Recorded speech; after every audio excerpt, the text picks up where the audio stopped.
மாணவர்களே, இன்று நாம் காண இருக்கும் பகுதி 10ஆம் வகுப்பு தமிழ்.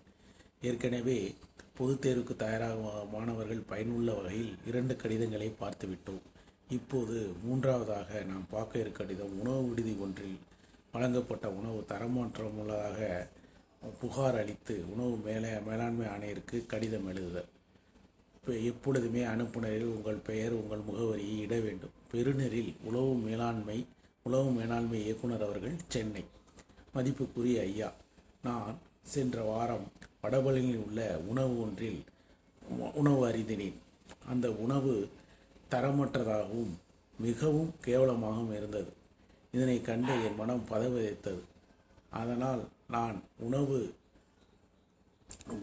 மேனேஜரிடம் முறையிட்டேன். அவர் பதற்றமடைந்தார். எனவே உணவு மேலாண்மை இயக்குநராகிய உங்களுக்கு இந்த கடிதத்தை எழுதுகிறேன். மக்கள் அனைவரும் பசியாற வேண்டும் என்பதே நமது எண்ணம். ஆனால் அந்த உணவு விடுதியில் உணவு தரமற்றவனாக இருக்கிறது என்பது எலியும் அங்குங்கும் ஓடிக்கொண்டிருக்கிறது என்பதை அறிந்து நான் மிகவும் வருந்தினேன்.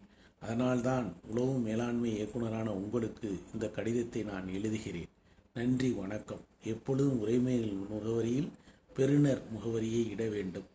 உணவு மேலாண்மை இயக்குநர்கள், உணவு மேலாண்மை, சென்னை 28. நன்றி, வணக்கம். நான் கூறும் அனைத்துமே தேர்வுக்கு வரக்கூடியவை, பயனுள்ளவை. நீங்கள் அனைவரும் இதை படித்து லைக் பண்ணுங்கள், ஷேர் பண்ணுங்கள், கமெண்ட் செய்யுங்கள். நன்றி, வணக்கம்.